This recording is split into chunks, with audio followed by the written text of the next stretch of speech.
Hey guys, I'm Lily O'Reilly. This is kind of technically Lily O'Reilly Reviews.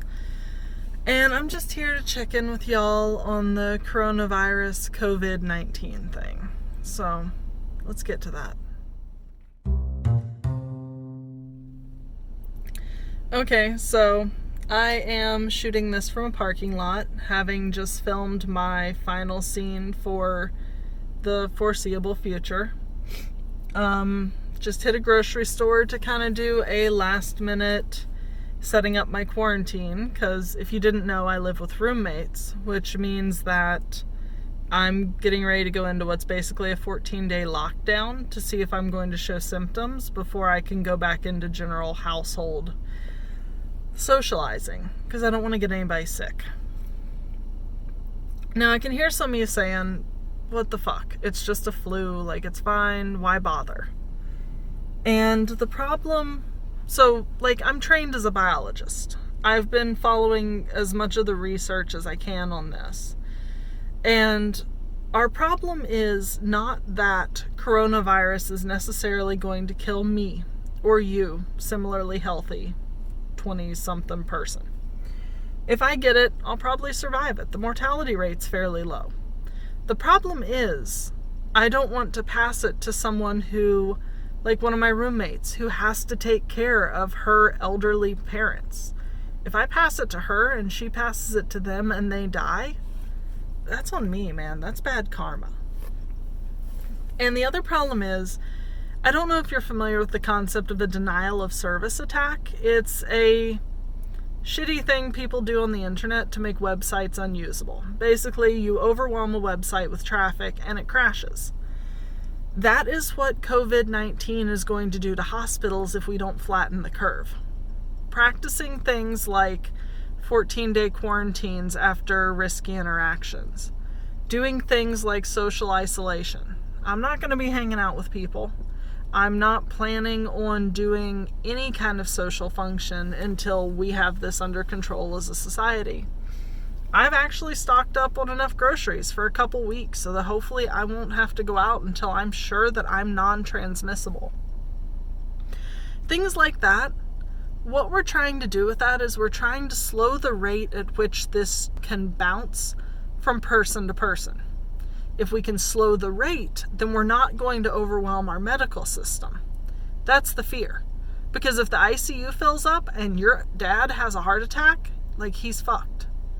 If somebody, what they're doing in Italy right now with the triage, where it's okay, you're going to survive, we'll treat you. You're not going to survive, we won't. Man, our medical system here is not that great. I don't want to push it to that point because Lord knows if I have something that's not COVID-19 and important, man, I want the fucking hospitals to be running. And if the ICUs are full of people recuperating from COVID-19, we're going to be kind of fucked. So, yeah, just checking in, letting you guys know what's up. I live in a little town in the Midwest, so we are not panic buying as hard as some people, but the little store I just went into, no toilet paper, no paper towels, no frozen pizza, which I found very odd. Water's all gone. Shit's gonna get rough for a minute. So, there's that. One thing that I did get recommended from one of the gals I know on Twitter that I think is actually worth a damn is, I'm going to do this and I hope you will too. If you have the ability, journal.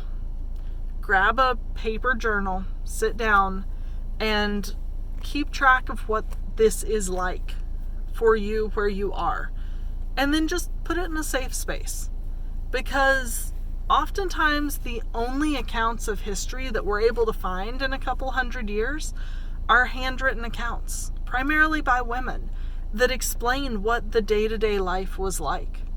And we're in the middle of something that's going to be just as big as the Spanish flu, I honestly think.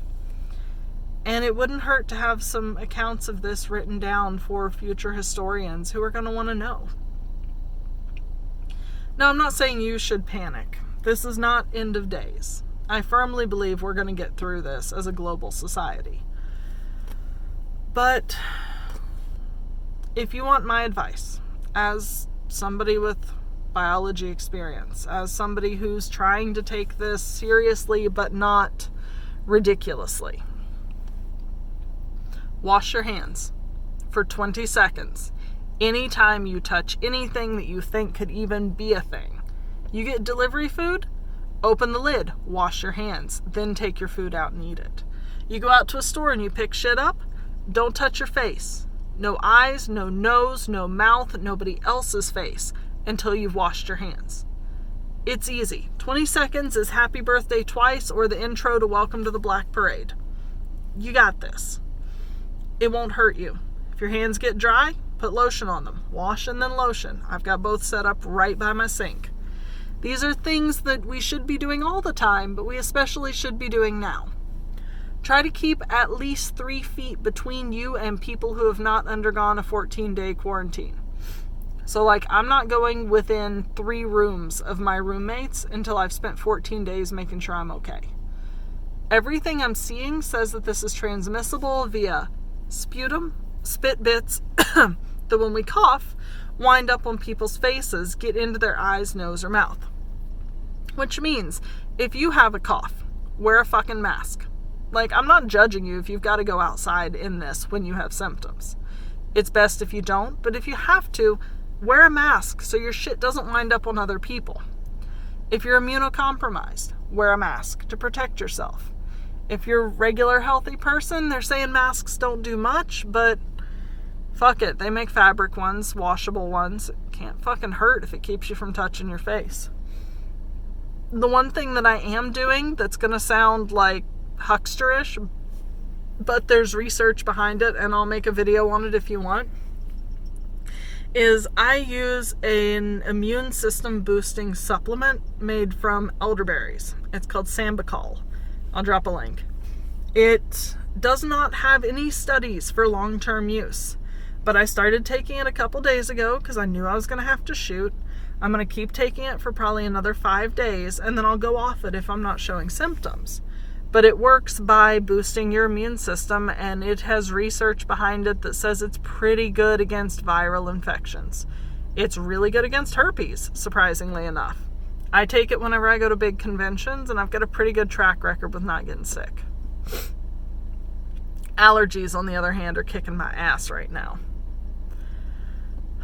So yeah, this is scary. I'm not gonna lie. I am not super keen on sick people.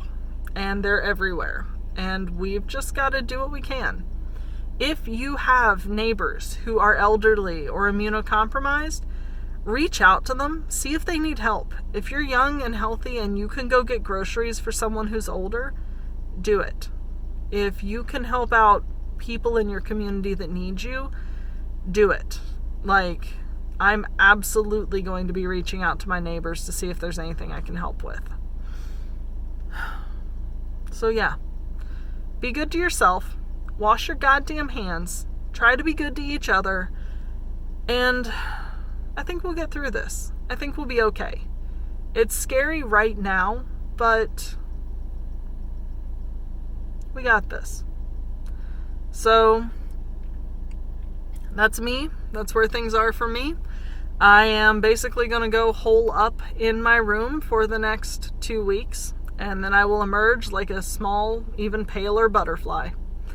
I will still be posting as normal. I'm probably going to do some camming or YouTube live or some shit because I'm going to get bored as fuck. But yeah, between now and then, it's all good. Feel free to drop into my comments, hang out with me on Snapchat, general spiel. If you want to find me online, there's allmylinks.com/Lily O'Reilly. That's everything from social media to porn and back. If you want to hang out with me, I'm on Snapchat as Lillibund. And if you want to throw money my way, toss a coin to your local bitcher and all that, I'm on Ko-Fi at ko-fi.com/Lily O'Reilly. I love you guys. We'll be okay. Feel free to drop into the comments, and I'll check in with you guys later. Be safe out there. Wash your hands.